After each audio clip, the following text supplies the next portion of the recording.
Hey guys, it's Core Ross and welcome to 60 News. So what we're doing today is breaking down the reveal gameplay for Operation Void Edge, which shows our two new operators, Iana on attack and Oryx on defense, along with a rework of Oregon. So this trailer goes over everything about the new operators, and this is my first time seeing it as well, so you're going to get to see my first reactions, as I don't go to any capture events because it would interrupt my news coverage of Rainbow Six. So if you do like my news coverage, there's a join button below on YouTube where you can join and actually support the news and keep it coming fast and quick. But anyway, let's get into this. So let's start with Oryx. Now, originally I was more excited for Iana's ability because it sounded kind of quite interesting and I already like playing Alibi. But Oryx has suddenly jumped up to my favorites because he actually has a secondary gadget or a secondary ability that is to me a total game changer. So Oryx is a defender, he is a 2-speed, 2 armor, and Oryx is Jordanian. He is equipped with the MP5 without the ACOG, so the same one that Rook and Doc have. He's got the Spaz 12, so that's Valkyries, and he's got the Bailiff secondary shotgun, which I freaking love, and he's got the USP 40 handgun as well. For secondary gadgets, Oryx has deployable camera or barbed wire. Now, what he can do, his primary special is that he can just barge through walls. Also, he can just use it as a general thing to get around the map, so you can use it to speed up and do kind of a quick charge, a quick burst of speed, but he can go through soft walls. He will, however, take 10 damage if he does that. So although his ability appears to be pretty much infinite, it recharges over time, it does look like if you do it enough, you will quite literally down yourself by hitting your head on a wall. So when you're playing Oryx, you're going to have to be wary of your health, otherwise you might end up downing yourself, which of course would not look very good. Another thing to be wary of is that when you use your ability to go through a hard surface like a soft wall, you will reset your ability. So you can actually have like 3 or 4 of that charges up, ready to go, and you can use all 3 of them like down one corridor to get a nice boost all the way down that corridor. But as soon as you hit something like a soft wall, it'll reset it to completely nothing, and you'll have to wait for your ability to charge up again. Now let's move on to the actual exciting part of this operator for me, and that's his secondary ability.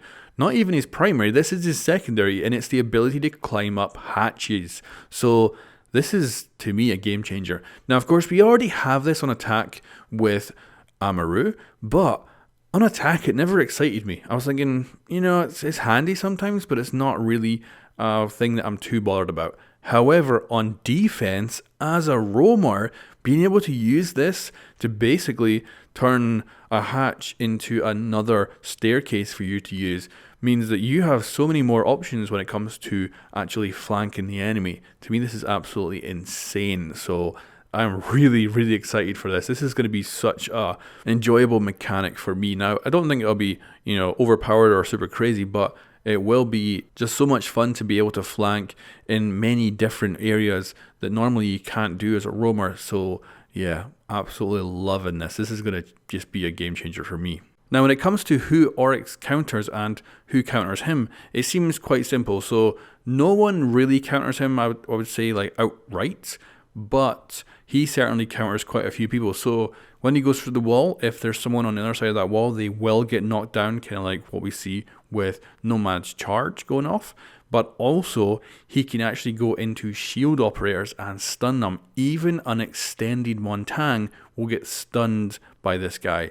So that's a direct counter to Montang, and I don't think we've really had that for a very long time, so that is cool. They do mention that Gridlock's tracks and Nomad's charges do interrupt the charge from this guy, but I don't know if I'd really call him a direct counter. But anyway, enough of Oryx for the moment. Let's move on to Iana. Now, Iana is the new attacker. She's a 2-speed, 2 armor, just like a defender, and she has a hologram. Now, this is quite different from how alibis work, and it looks like you're going to need a lot of teamwork to make this actually useful. So it's a perfect representation of her, so it's just a recreation of her character model, which means it should match all the cosmetics you can change. As the problem with alibis holograms is there are lower quality versions, so they would need to make that for every different combination of cosmetics that you could get, whereas this is a perfect representation of the operator. It looks exactly the same. So the cosmetics should go over. However, they don't mention that in this video, but I'm pretty sure that's how it should work. We'll have to wait and see if that's the case. Now, like I say, it doesn't do what a lot of Alibi's holograms do. Alibi's holograms are great. You can solo play Alibi. She's nice free speed, nice gun, and you can just throw her holograms out, and every so often someone's going to shoot them and ping their location.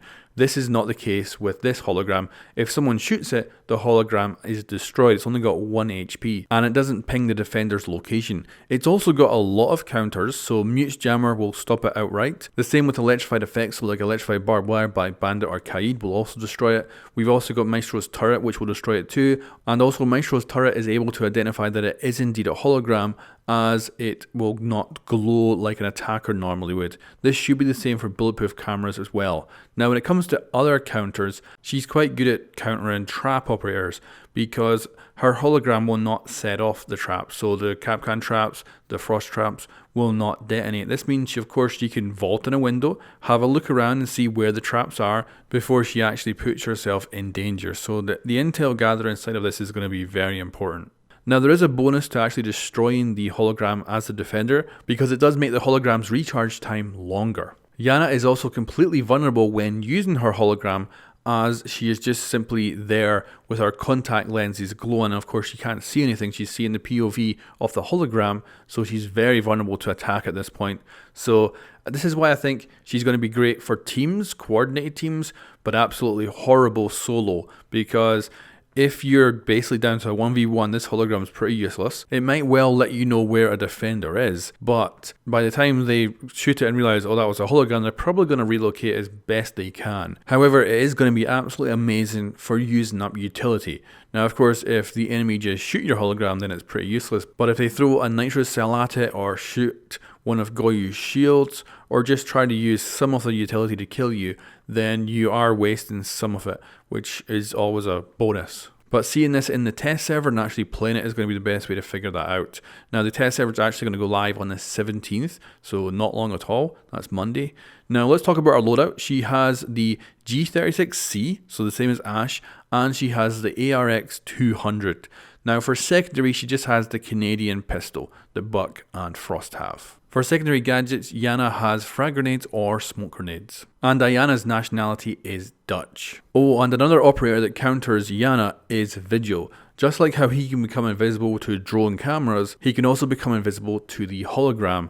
As basically, if you think about it, it is just simply a drone shaped like a human.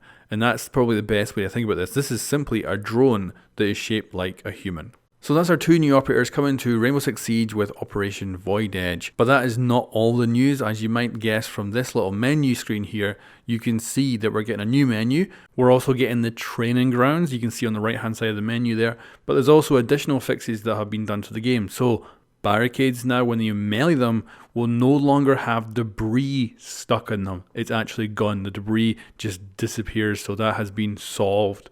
Finally, and much more. So you've got two choices. You can either watch the full reveal, I'm going to have that on the Core Ross channel, or you can go across to the 6 News channel and I'll do a compressed version trying to cover all the additional news that is coming with the new season, and of course we'll also have more tomorrow as well. Anyway guys, thanks for watching and I'll catch you next time.